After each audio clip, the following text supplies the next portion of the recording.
I'm not one of those well-behaved, model minority, hardworking Asians. Like, I will never say that I don't work hard, but I don't work in the framework that society provides to me, or that my family provides to me, or that is valued by my culture of origin.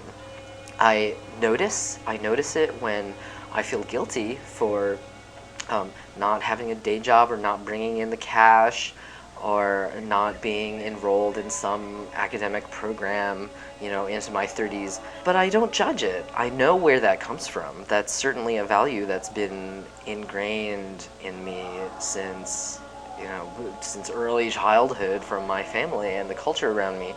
But I've made my own decision about what I'm going to do with my life and my time, how I express myself. And I know it's right because I know that's where I feel powerful.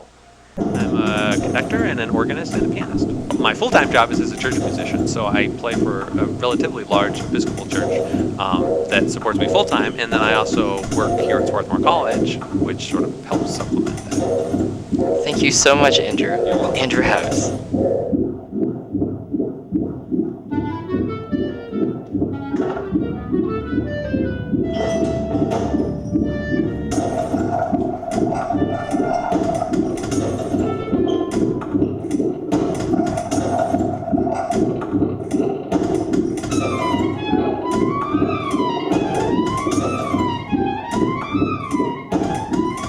My mother is trained as a classical pianist at Peabody Conservatory and then at San Francisco Conservatory, but mostly she's a music educator these days. She has been involved with the Walden School since long before I was born, and now teaches at Santa Clara University in the music department there, teaching oral skills primarily.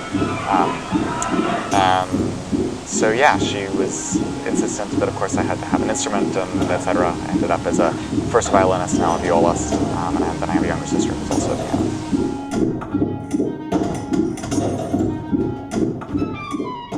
My mom was a really good pianist back in high school, and she gave that up to go off to medical school, but actually ended up becoming the choir director at my high school. So my dad's not musical at all, but my sister also plays various instruments. I think right now mainly she just sings. I'm a classical pianist, and I teach competitive piano in Los Angeles, California. I'm an examiner for the Royal Conservatory of Music at the Glenn Gould Conservatory.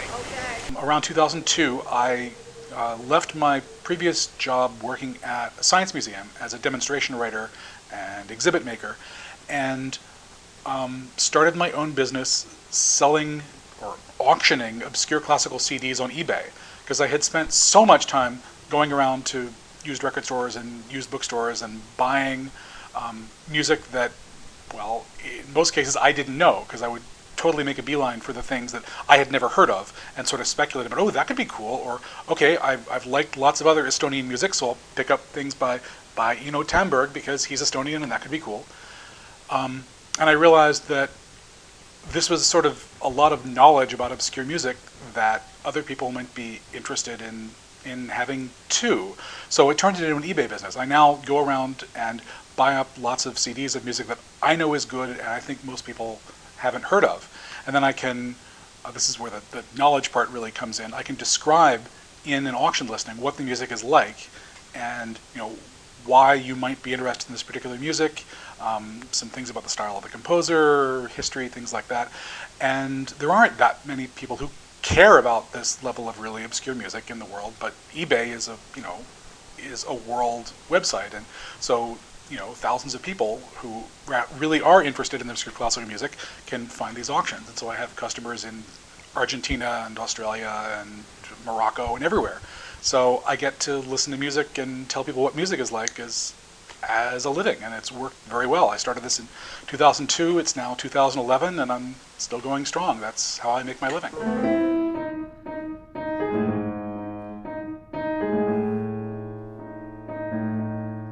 I don't have any advice for anybody else. It was actually a very, very powerful event in my life when my then best friend came out to me the year after I graduated college. This was in 1989, and I didn't know many people who were out. It was just this amazing moment of, that's how little it matters.